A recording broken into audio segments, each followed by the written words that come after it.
The Comfortably Zoned Radio Network presents Weighted Donuts with your hosts Wayne Unger and Craig Steer.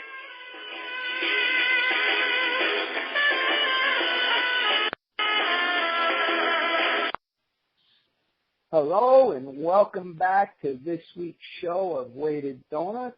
I'm Wayne Unger and I'm here with my co-host Craig Steer. How are you, Craig? I'm fine, Wayne. That's good. And tonight we have a special guest from Texas and Jared Sandler. And let's see, so Jared, you do the pregame and postgame shows for the Texas Rangers as well as some play-by-play. Is that correct? That is correct. They somehow let me do that. Feel free to add to the resume. Oh, I mean, no, there are more things to put on, but I don't know that any of it's interesting. Okay, no problem. That's, I just want to be accurate. So, well, hey, Jared. I mean, Jared, I was checking out what your station in Texas has posted for you, and I'm wondering when you covered the Great Lake Loons, any Dodger? How long ago was that? And any Dodgers playing today that you saw way back when, or whenever that was? Yeah, no, it wasn't that long ago. So actually, it was 2012 to 2014, the very start of 2014, not the entire season. And so I got to spend pretty much the entire time that Corey Seager spent at that level and the entire time that Julio Urias spent at that level. We called him Urias then. I guess I've heard like 17 different pronunciations at this point, but back when he was with us, it was Urias, not Urias or any of these other things. But he was 16 years old back then. It was unbelievable. Got Paco Rodriguez, who isn't a part of this Dodgers team. He's been hurt. But he made it to the majors. He was on those teams. We had a few others as well, but Scott Schebler, who's now with the Reds, was on one of those teams, and a few other guys. But the two big names that come out of those, I guess those two and a month's worth of teams that I was a part of were definitely Seager and Urias. Now Seager way back then was, obviously. To you and to a lot of people, pretty much a can't-miss young ball player, correct? Yeah, I mean he was pretty special from the start. It was interesting. So he came right to us. He was a teenager, first-round pick. A lot of pressure and expectations. And in Michigan in April, it's really tough to play baseball no matter what position you play, but it's not very forgiving for a hitter, and it's just not easy to get good contact because you're playing in 20 or 30 degree weather and all sorts of stuff. But I remember the first 3 weeks, he might have had a 110 batting average or something, but he hit everything on a rope. It just happened to be right to guys every single time. A little bit of exaggeration, but that's what it seemed like. And then finally he got a break, and then all of a sudden he's hitting home runs, by the handful. And I think one of his last games, he had 2 home runs, including a grand slam. And there's certain guys, forget what they do on the field. You walk by them and they look like they're ball players. And, he was young and certainly could fill out, but he had these broad shoulders, big bodied guy. There were questions back then whether or not he'd stay at short or move to third. But, from what we saw in the small dose we got of him, he was really, really strong defensively. Now, I think part of the question was, as he got older and as he got bigger and stronger and filled out that frame, would he maybe outgrow shortstop? But, he was just a really special player, and I don't think anyone had any doubt that, he would end up in the majors. I don't know that people necessarily were positive that he would hit the scene running this year like he did. I mean, I think people assume that there were all-star caliber seasons in the future, but to have the type of year he's had this year and to do what he's done in the playoffs, especially in Game 3 already has been pretty special. Yeah, he's we don't get to see him. We're on the East Coast. We don't get to see him play all that often. He's really a special ball player. I mean, he's just terrific. Yeah, absolutely. And I tell you what, I think he's playing a much better shortstop this year than the little bit I got to see of him at the end of last year. Maybe it's and it could be positioning and it could be confidence, but his hands seem to be a little softer, and he just seems to be, he just seems. I think a lot of his positioning. I don't think his, as big as he is, I don't think his range has gotten better. Because if anything, it's like you say, he's a young kid. He's still filling out, but he's 6'4", and I'm guessing he looks like he's got to be about 210, 220. I'm just guessing.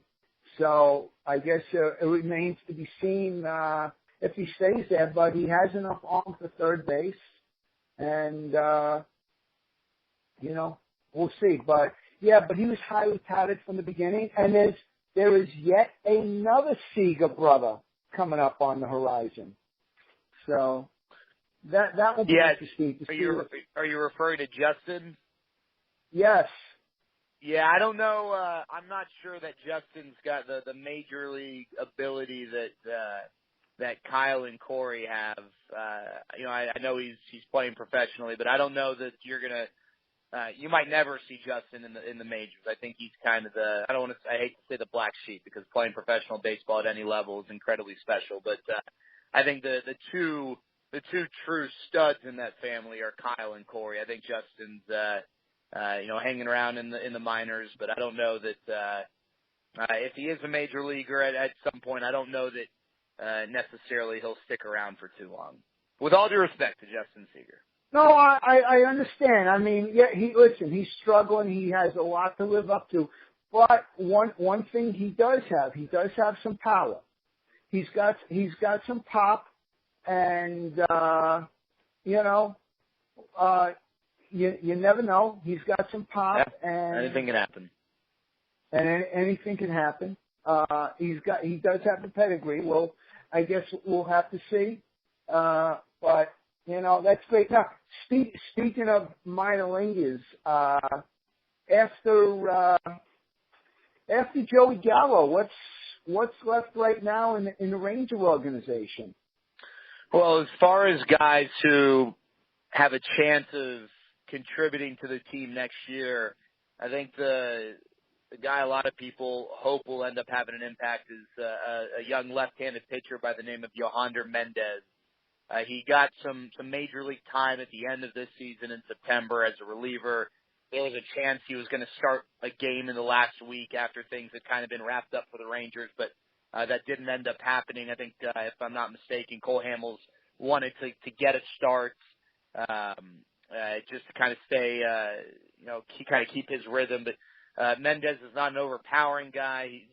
When he's right, he's got a changeup that does get swing and miss stuff, and he's a lefty who can locate well and get a lot of ground balls. I don't know that he projects as a top of the rotation type pitcher. He's probably more of a 3 or maybe a 2 on an average starting staff. But then, after that, they've got some guys who could end up being role player types. But they're probably a few years away from having anyone from the minor league system impact the major league team in more than a role player type of capacity. They got a young outfielder by the name of Leody Taveras, who's still a teenager, who will probably play stateside next year, but he's way ahead of the curve for his age. They've got Cole Reagans, who was their first-round pick, a pitcher who they're really high on, a high school kid. But high school starting pitchers take some time, so he's probably 3-4 years away. Maybe quicker if he just. If things click sooner for him, I guess it's tough to project with those kids, especially because he's barely pitched at the professional level. But they definitely pulled from their cupboard to make some moves here, not only this year, but the big move to get Hamels and Diekman last year. They gave up 5 prospects, and some of those guys are already contributing in the major league level. So, they've been in a position to compete and to go for it. I don't know that they went all in this year because a lot of people believe that next year they've got a really good chance as well, so long as Darvish and Lucroy are still under contract. But, the price to play poker can be high sometimes, and it was unusually high this year, and that's one reason why their minor league system, which is typically a top 10 system, and more often than not a top 5 system, is probably below average at this point. Right. Now, what about Joe Gallo? I mean, he's, do you think he's going to be? Do you think he's ever going to put contact and power together? I mean, and I don't mean like as a 300 hitter, but do you think he can consistently be, let's say, a 270, 280 hitter and, keep his strikeouts to, let's say, 150 and hit 40 home runs? Or do you think you don't see him as a 240, 200 strikeout, 35, 40 homer guy? Yeah, I'll tell you what, if he's a 240 hitter with 35 to 40 homers, the Rangers would be ecstatic. I think really the key for him is not as much the batting average as the on-base percentage. A lot of people say, well, he's just going to end up being Adam Dunn. Well, shoot, if he ends up being Adam Dunn, there's a 9-year stretch where Adam Dunn had an OPS over 900. He was a really good player. One of the knocks on Adam Dunn was defensively, you just couldn't put him anywhere, and he was a horrible National League player because of it. But Joey Gallo is really athletic and actually is pretty capable defensively in a few different spots. He's probably never going to win a Gold Glove, but he's also not a guy who is going to be a total negative defensively. If Joey Gallo can develop discipline and draw walks, then I think you live with the strikeouts. That's just kind of the era that we're living in these days, where the strikeout, which used to be kind of an embarrassing thing, is no longer. I mean, people are striking out like it's going out of style these days. And, Joey Gallo is going to be one of those guys. He'll always have a lot of strikeouts. It's a matter of whether he can walk enough to justify the strikeouts. And, if he's able to walk, he's probably going to get better pitches to hit, and that's when the power will come. But there's a lot of questions surrounding him. One thing that people seem to forget, because he was not a college kid, that this upcoming season would, if he went to LSU, which is where he committed to out of high school, would have probably been his first full professional season post-college. So he's still a young guy, and we've seen with young power hitters that sometimes it clicks, at age 22 for guys. Sometimes it clicks at age 26 for guys like Chris Davis, who the Rangers remember because he was theirs, and they gave up on him. They gave him every chance that they could. It wasn't like they gave up on him prematurely. From the standpoint, if he got tons and tons and tons of opportunities, it just didn't click with him here. So I think the Rangers are aware of that. I'll be honest, my personal opinion is that, Joey Gallo, I don't know that I would bet on Joey Gallo being Chris Davis or Adam Dunn at this point. The problem is I think a lot of front offices feel that way too, or at least are concerned enough to where Joey Gallo's value has gone down to the point you'd be selling so low on him if you were to trade him. Joey Gallo used to be able to headline a deal for a top-of-the-line major league player. I don't think that's the case anymore. So it'll be interesting to see how they deal with him.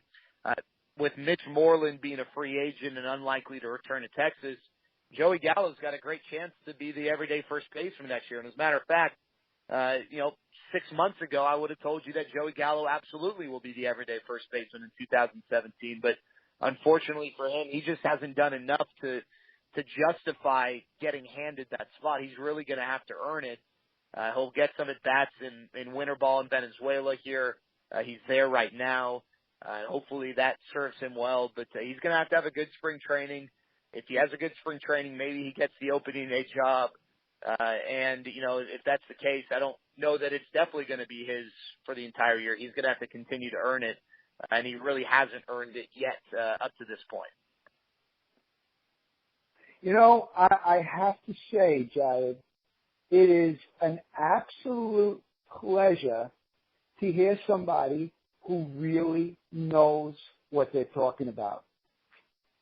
Okay, I mean, well, I appreciate it. because like, I mean, no, you know, I mean, for a guy who is not in the game, I think I follow minor league baseball and prospects pretty well, and I'm listening to you, and it's like, wow, what a pleasure.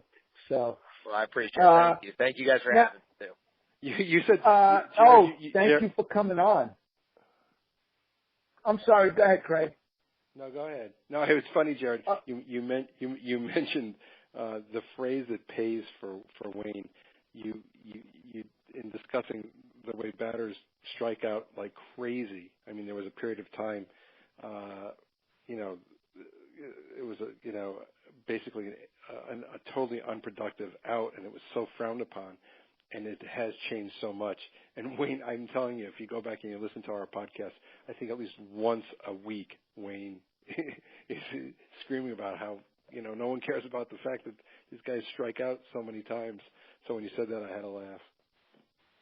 Yeah, it's crazy. And I wish I had some of the stats offhand, but like I went through some numbers, and like the amount of times I think the Brewers were one of the most strikeout prone teams this year, and like the amount of times that they struck out more than I think like 7 times in a game this year was like over 80, whereas the Yankees in like the 60s or the 70s didn't strike out more than 7 times even once in a single game all year. It's just like there are a ton of those types of numbers and nuggets that just really illuminate how much that part of the game has changed. But I think there are times like I don't think with a lot of these things we want white or black. We want yes or no. It's always right or it's always wrong. And I think there are obviously critical times like the Astros, for instance. The Astros, to their detriment, strike out a ton, and they were a horrible team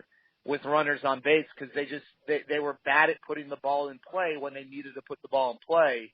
Whereas the Rangers struck out a lot, but they got a lot of productive outs, and they weren't doing it in the playoffs. But throughout the regular season, one of the things that made their lineup tick without having a premier power bat was when they were getting outs, a lot of times they were moving guys over or scoring guys from third with less than 2 outs. They did strike out a lot, but when it came time to move guys over, they were pretty adept at doing that. So obviously there are times when the strikeout is horrendous. Runner at third, nobody out. The last thing you want is a strikeout. But, with nobody on and nobody out, what's the difference, between a strikeout or a ground out or a flyout? There really isn't. Right, exactly. Hey, is Josh Hamilton done? Probably. I mean, he's likely going to sign a contract with the Rangers here this offseason. They're going to bring him back. My guess is maybe he runs out in the outfield a few times, but they're probably going to consider him more as a first baseman or a designated hitter. Josh Hamilton last year during spring training was getting some time privately at first base because the Rangers thought, well, we just want to find a way to get his bat in the lineup. If he's healthy, we can get his bat in the lineup. That's good enough for us.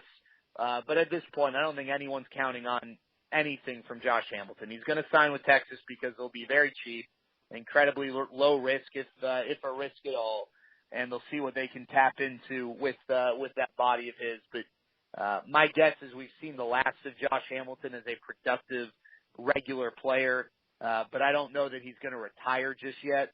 But I'm not expecting anything, nor do I think the Rangers are sitting there during the offseason saying, okay, we don't need to make this move or we don't need to make that move because we've got Josh Hamilton. I think Josh Hamilton's gravy. Whatever they can get out of him would be a bonus. Yeah, to me it seems kind of like A-Rod this past year. It's like the end is coming. Although I guess before the season started, the Yankees were certainly optimistic that A-Rod was going to have a much better year than he ended up having. But I think Hamilton is probably just about done.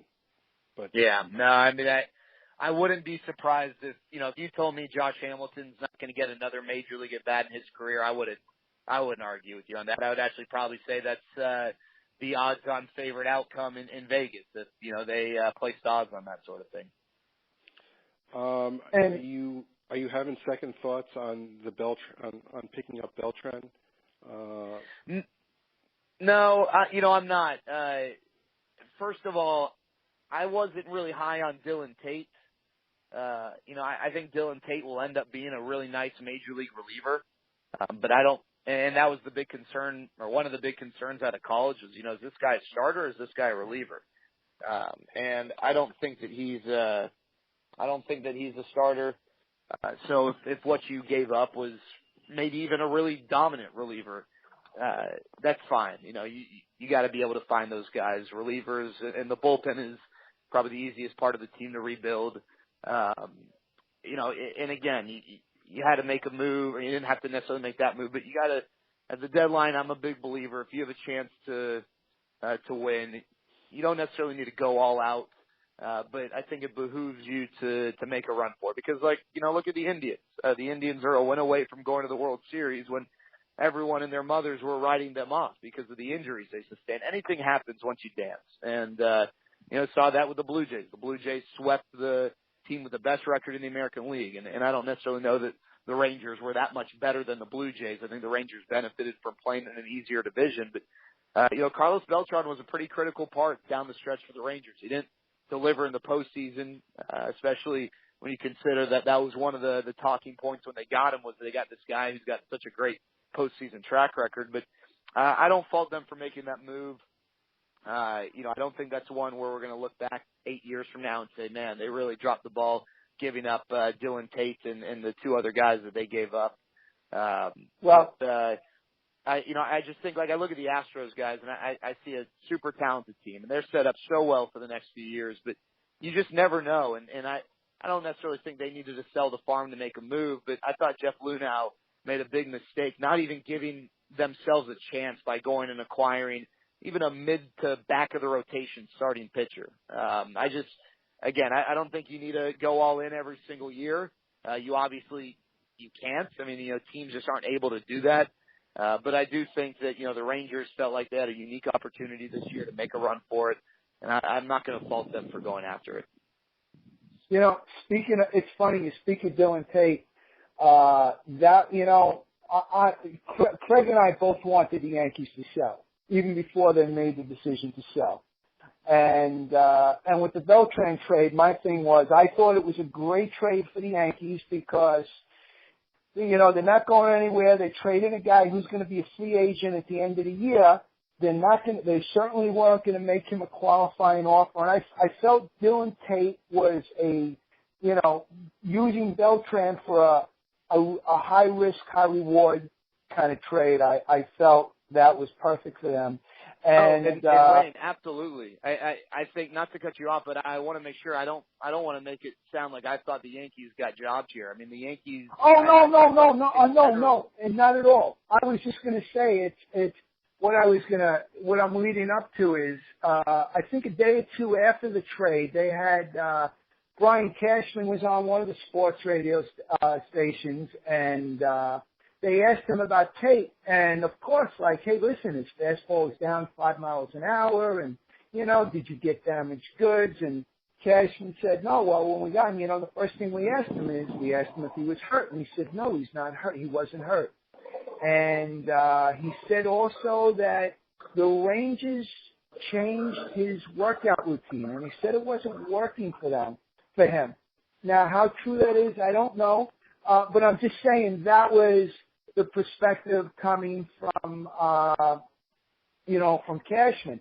And then also, he was a reliever in college, and then they made him the Friday night starter. And so when he was a starter in college, he only started once a week.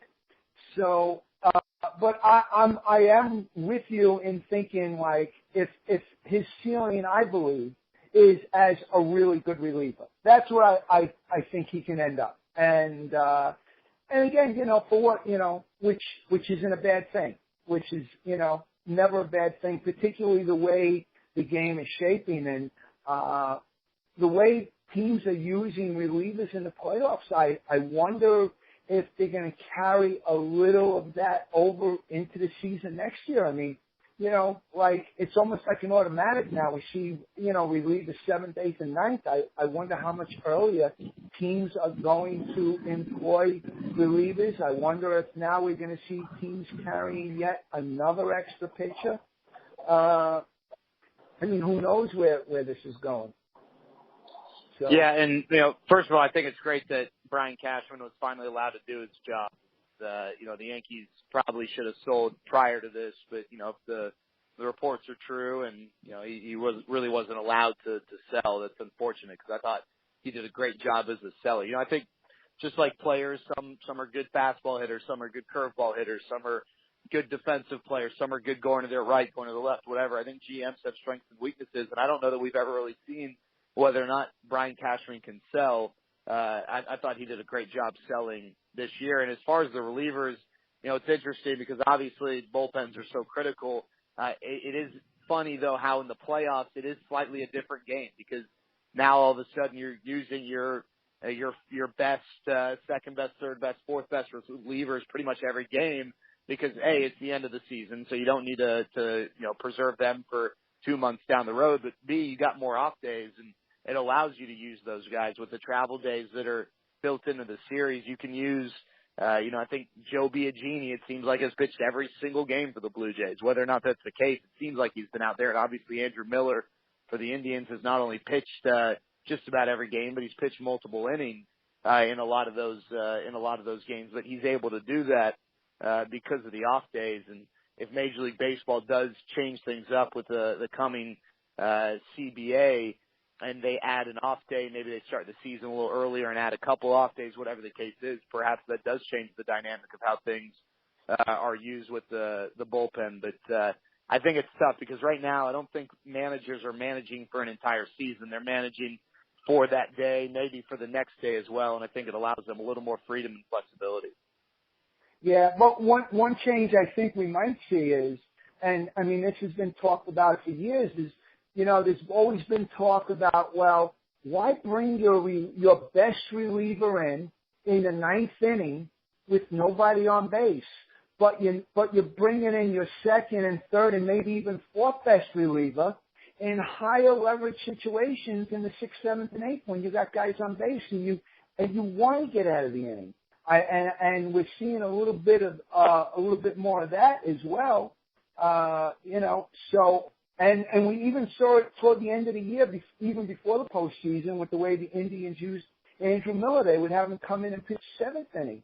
And Andrew Miller being the selfless guy that he is, he has no problems with it. He always said, they're paying me a lot of money. I'll pitch wherever they want, wherever they ask. So I wonder if we're going to see that change next year as far as maybe using your best reliever in a higher leverage situation in the seventh and eighth inning instead of the ninth inning, and bringing somebody else in with nobody on base, just get 3 outs. So. Yeah, and the Rangers kind of had that last year with Sam Dyson while Sean Tollison was closing. I think everyone would have said Sam Dyson was the most sure out out of that bullpen, but they used him pretty liberally in the seventh or the eighth, depending on who was coming up. And the Rangers again did that with Matt Bush this year when he probably was their best reliever. And I think there's great value to having a flex reliever, so to speak, a guy that, isn't necessarily committed to a certain inning. I do think that's kind of foolish to, now thinking back, I didn't question this when I was first learning about how bullpens were used, but, it is kind of foolish to think that you have to use a certain guy in a certain situation, even if that isn't the biggest moment of the game or, you got your closer, maybe it's a 1-0 game in the seventh inning, and you got 3, 4, and 5 coming up, on the opposing side, and you keep him, and then you end up using him, and maybe it works out, but you end up using him in the ninth inning with 7, 8, 9 due up for the opposing team, and you've already grown your lead to 3-0. I mean, I'd much rather have my best pitcher get me through that tough spot in the seventh in a 1-run game than get through the worst 3 hitters the opposing team has to send up there in a 3-run game. But, the save is a stat that makes these guys rich. And, you mentioned Andrew Miller. He is getting paid a lot of money. And maybe some people will end up saying he's undervalued at $9 million a year, but he's getting paid a lot of money. But some of these guys haven't gotten paid like that. And I think the mindset changes for some of those guys because they see saves as an opportunity to make a couple million more a year. And I wonder if for those same guys, when they do get paid, if their mindset changes and they have all of a sudden less issue pitching and maybe not as defined of a role. Right. Yeah. Well, and you know, I think and unfortunately, there are stats that we see, but they're very underrated. You know, like particularly, like even the hold stat. The hold stat to me is almost like the save stat. It's like a fluff kind of stat. Show me, show me your inherited runners scored percentage. You know, that's a number that, you know, should carry a lot of weight, you know, at the negotiation table. But yeah, I think the inherited runners thing is critical.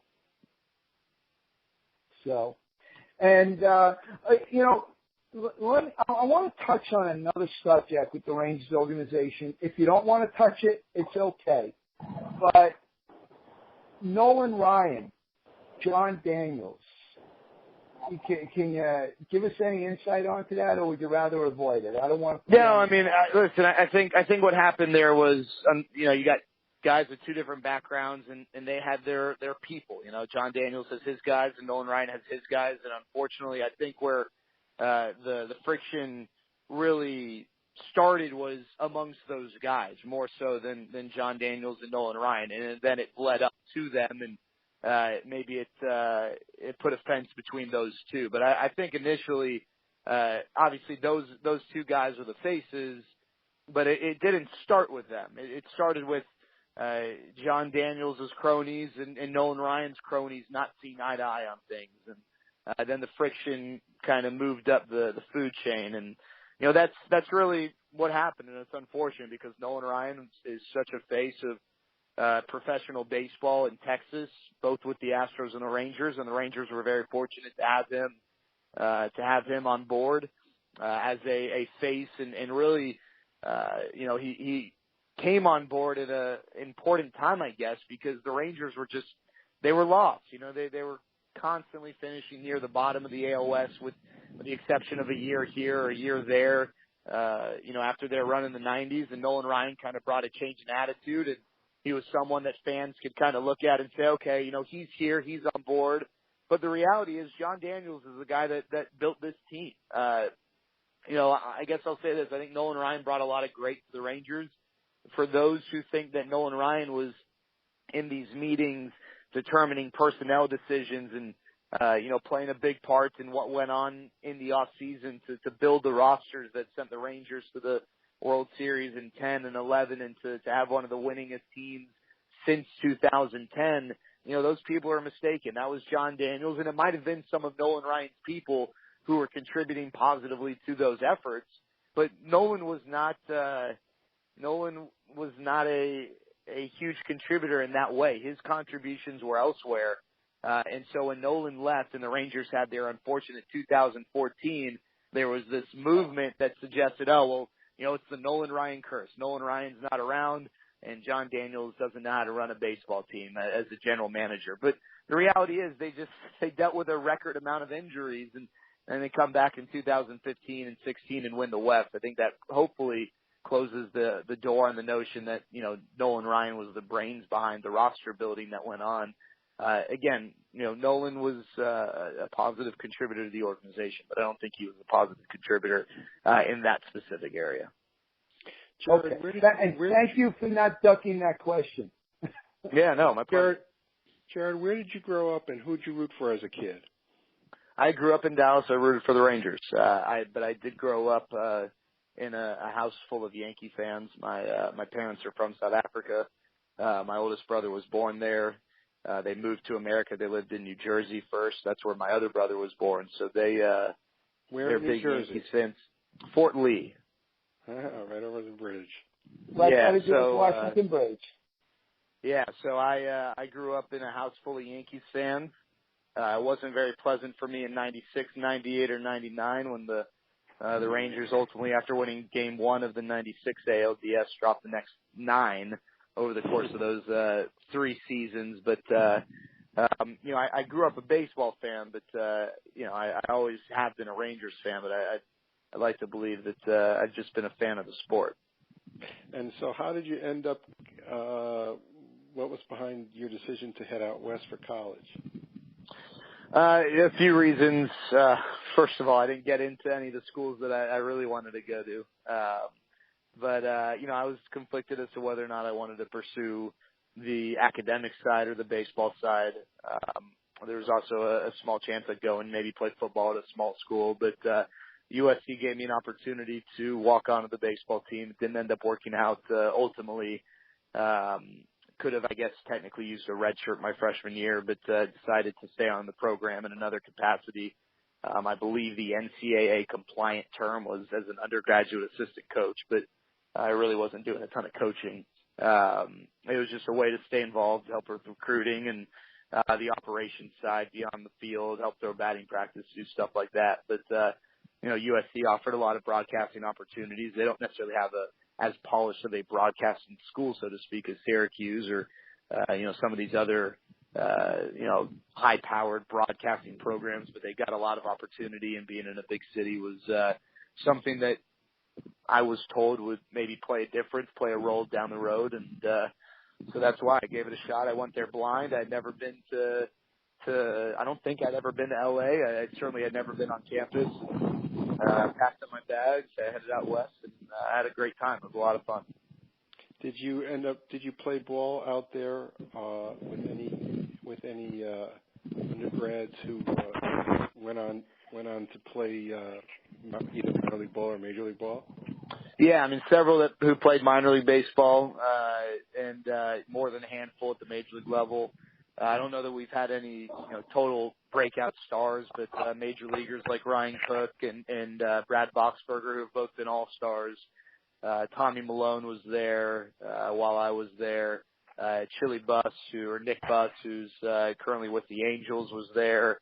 Chad Smith, who was a major leaguer briefly, was there. I feel like I'm forgetting a few. Tom Malone, Ryan Cook, Brad Boxberger, Grant Green. I'm probably forgetting a few who have already who have made it to the majors while I was there. I just missed the Ian Kennedy era. I just missed the Lucas Duda era. But there was a lot of talent. We had a lot of talent on those teams. It's just unfortunately we ran into a lot of really talented teams, not only in our conference, but up and down the coast of California. I could probably name quite a few players. Oh my gosh, yeah. I remember the Pac-12, sure. Yeah, well, at Pac-12 and then even outside of it, we play our midweek games against UC Irvine and Cal State Fullerton and Long Beach State, and I just remember, in April, we played Cal State Fullerton, and Chris with a K Davis, was hitting 420. I'm like, who the heck is this guy? And then, years later, he emerges as a 40 home run hitter. But yeah, I mean, there's tremendous talent. Jason Kitness was a guy that I remember when we were in college. Mike Leake, another guy, a couple Arizona State guys who were really fun to watch in college. And then, we got to play some really good non-conference opponents as well. Anthony Rendon when he was a stud at Rice. Got to see C.J. Crone at Utah. Got to see some really good ball players. It was a lot of fun just seeing the talent at that stage in each of their individual careers and seeing which guys ended up making it, which guys didn't end up making it. But, definitely gain an appreciation for how tough baseball is over the West Coast. Oh, absolutely. Great. So, Jared, let me ask you something. If you would, give me, please, in each league, your picks for MVP, Cy Young, and Rookie of the Year. Let's see here. Okay, so MVP, on one hand, I'm a big Mike Trout should be the MVP every year because he's just that good and that impactful, even though their teams are just horrendous. But if it's not Mike Trout, I'd have zero issue giving it to Mookie Betts. Over on the National League side, oh man, let's see here. I guess, I have a tough time giving it to anyone on the Cubs just because there's so many guys on that team that I guess you could give it to. Maybe devalues who you would give it to. So, obviously Chris Bryant's a special player. I think, man, I guess you could make a strong case for Corey Seager. My rookie of the year is Corey Seager over in the National League side. My rookie of the year on the American League side is Michael Fulmer. So what else do we have left? Cy Young on the American League side. Man, this is a fun one. We actually we've had a lot of discussions on this, whether it should go to a guy like Rick Porcello, who really did have a great year, or whether a guy like Corey Kluber, who has some of maybe the peripheral stats in his favor, should get the award. Maybe not some of the more basic standard stats, but some of the more advanced stats. I think Justin Verlander kind of refound some success. I'll go with Rick Porcello. I guess I have a soft spot for him because I covered him when he was with the Tigers, and everyone in Detroit wanted to give up on him. But I'd have no issue if someone wanted to throw out any one of 5 other names there. On the National League side, I guess,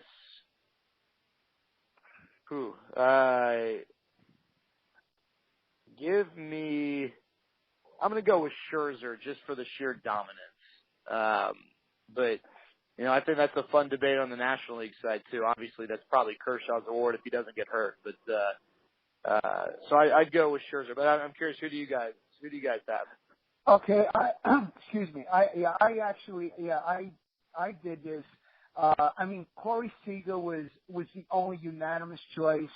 I felt as though every other spot was debatable. I went with Betts and Bryant. Even though I know they had a lot of other guys on the Cubs, but Bryant had a solid year all year. And when yeah. And when the Cubs hit a little bit of when they hit a tiny bit of a flat line, he kicked into that extra gear and had an unbelievable stretch run.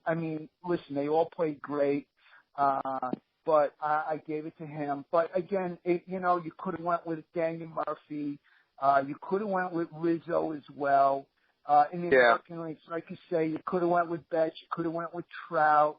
I went with Porcello. Although, again, you could have went with Verlander. You could have went with Britton.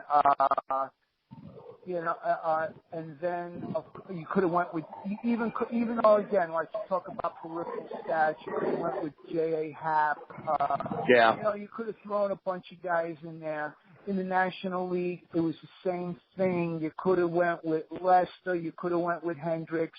You could have went with Scherzer. I personally went with Lester. He was just a rock. He was just I think this was his best year ever.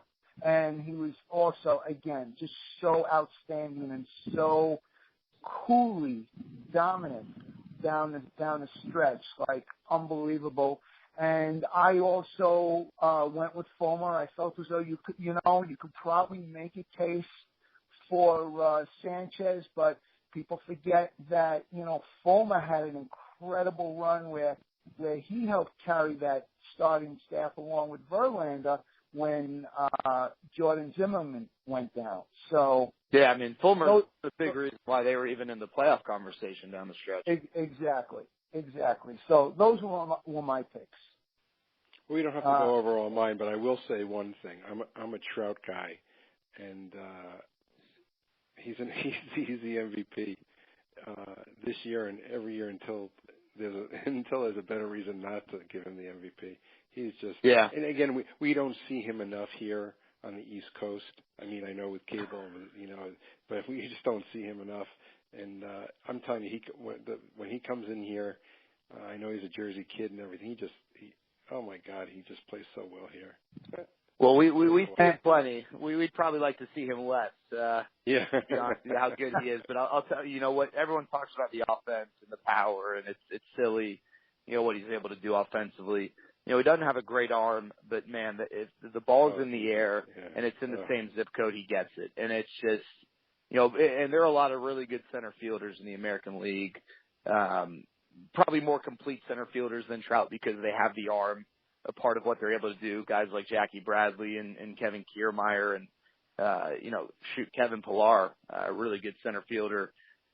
But man, as far as just the ability to go and get a ball, whether it's in, whether it's back, whether it's to the left center gap, the right center gap, I don't know that there's anyone better than Mike Trout. I think Mike Trout might be tied with some other guys in terms of the ability to do that. But, we spend so much time talking about the offense and maybe the base running earlier in his career. But, man, what he can do in center field is pretty unique as well. Here, let me pose something to you that we've asked quite a few of our guests as the weeks have gone on. That team is horrible. And I know Artie Moreno has a lot of money and can, might be able to fix things relatively quickly, but probably not fast enough. You're the Angels. Do you consider trading him for a boatload of prospects? And I've thought about that because they have absolutely nothing in the cupboard as far as prospects are concerned. I don't know that organization has any future right now over the next 5 years. Of course, anything can happen, and they were hit pretty hard with injuries this year, and maybe it's a different conversation. But obviously, Albert Pujols isn't going to be around for the next 5 years. He's going to call it quits sometime within that range. I have a tough time trading a guy like Trout. And I think, the Rangers made a franchise-altering move when they traded Mark Teixeira. It set a tone, even though they didn't really end up getting any Hall of Famers out of that deal. Elvis Andrus has been a rock for them at short.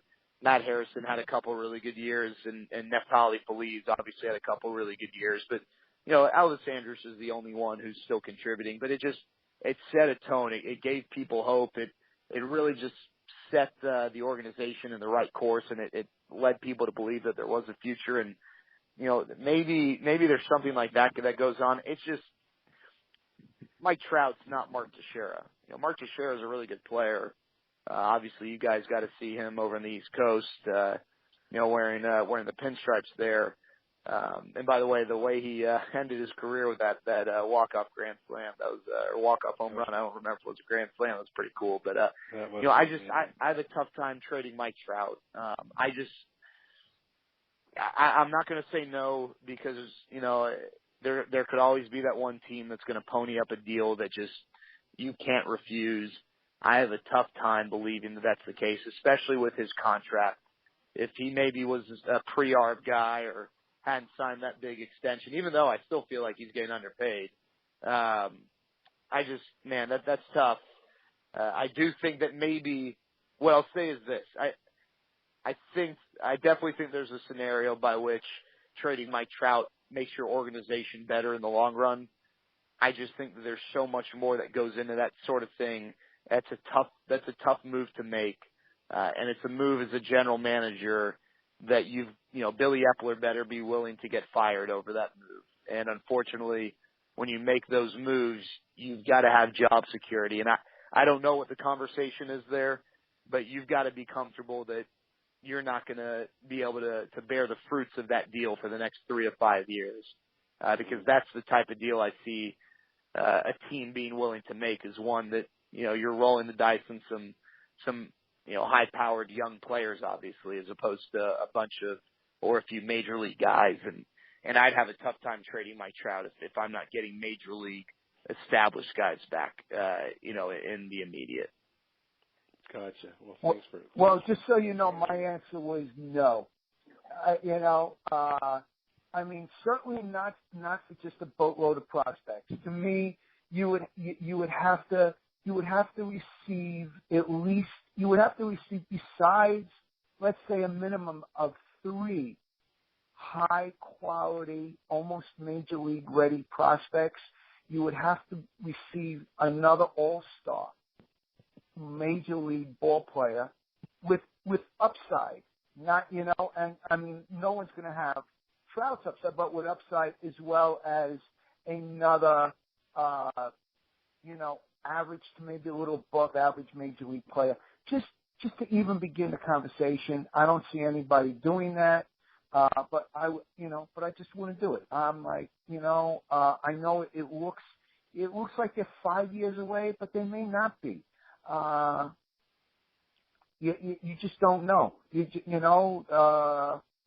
they're going to have some money coming off the books with Weaver. I think they have another one coming off the book. Oh, C.J. Wilson comes off the books. So they have some considerable money coming off the books. There's no free agent pitching out there, but I guess they're crossing their fingers on Garrett Richards and a couple of other injured players coming back. But the big thing is, I don't think it's 5 years. I don't think they're going to contend next year. I think maybe they can, if they catch a few breaks and do it right, they can catch a glimmer of hope in 2 years. But you just don't trade Trout. You just don't. Yeah, and I'll tell you this too. If we're going to use projections, and obviously, as you guys know, anything can happen. Teams can have all these plans, and it could be laid out perfectly, and then all it takes is one injury, one guy who just doesn't develop, and slam them. We're back at square one. But if we want to use likelihoods, I think one part that maybe works against the Angels is that, and it pains me to say this because I do not like the Houston Astros, but this is their division. At some point, they're going to take this from the Rangers or whoever else, and it's going to click because there's too much unbelievable talent for that team to underperform the way that they have. And, I think that's one of the reasons why the Rangers will have a sense of urgency this year. Beyond the fact that Luke Roy comes off the books and Darvish comes off the books after this upcoming season, and maybe they re-sign Luke Roy or extend him. I don't see Darvish being a Ranger beyond this year. But I think one reason why there might be an elevated sense of urgency is because of the fact that you have to look at this Astros team and realize that they've got something really, really special working. If they can just get some pitching, some starting pitching, they're going to be an incredibly tough team to beat. Well, it's funny. My picks this year, my World Series pick was actually the Astros. I thought the Astros would beat the Cubs. I felt, listen, Lance McCullers was out. Ken Giles did not, really, he righted himself a little bit, but he was a huge disappointment. They struck out too much. Carlos Gomez, it just goes to show you, yes, you don't know what could happen. You just can't predict it. It's the bottom line. Yeah. You can't predict it. Unless, of course, it's funny. Last week, we had Dan Zimborski on. I don't know if you're familiar with him. He's from ESPN, absolutely. And he does the Zips projections, and his projections. He does quite well. And he's also a Mike Trout MVP. No ifs, ands, or buts about it. So you're in very good company with that. So anyway, Jared, I know you wanted to keep it to 45 minutes, but I told you, I warned you. I said, yes, they just hang on, because let's face it, who doesn't love talking baseball? So, absolutely. But we really appreciate you coming on, and we hope we can get you on again. And next time, I guess, of course, you'll keep us up to date on what's going on in Texas organization. But you seem pretty knowledgeable. We can delve into other areas. We'll, before you know it, we'll have it'll be hot stove time. So I hope you'll come back. Absolutely, it'd be my pleasure. Jared, just a quick aside before you leave. You a Cowboy fan also? I'm actually not, because of the whole New York thing. I was raised to not like the Cowboys because my family they're all Giants fans. So that's the one Dallas team I was really never allowed to like. That's the only one where there's like a direct rivalry. So I am not a Cowboys fan. I used to hate them. Now I want them to win. It's good for business, but I wouldn't call myself a Cowboys fan. They've got a good team. Okay. They've got a very good team. Yeah, they do. Well, No, they really do. Thanks a lot for coming on, and we look forward to talking to you at some point. Yes, and whenever you're going to be in New York, we hope we'll pop into your head. Send me a message. We know where to eat in New York. Well, if you know how to get to my heart, that's what I want to hear. But I really appreciate you guys having me on, and definitely look forward to doing it in the future. All right, thank you, Jared. You have a great night. You too, guys. Take care. Bye-bye. Bye-bye. So, Mr. Steer. Another terrific guest. Terrific guest. We've got to keep in touch with him. He's a terrific guy. Fantastic, extremely knowledgeable. It was a pleasure, and the knowledge that he had, on minor league players and the scouting and the weaknesses and the strengths. That's near and dear to my heart. So yeah, that was great. That was great. So, okay, you may close us out. Another night, another week. Enjoy the World Series. I guess, by the time we speak next week, the World Series will probably have started, correct? Yes. Is that true? It'll Maybe be not. good. So I'll be further distracted again while we're doing the show, but that's okay. All right. Great distraction. All right. Thanks for listening, everyone. Craig. Good night, everybody. Bye-bye. Bye-bye.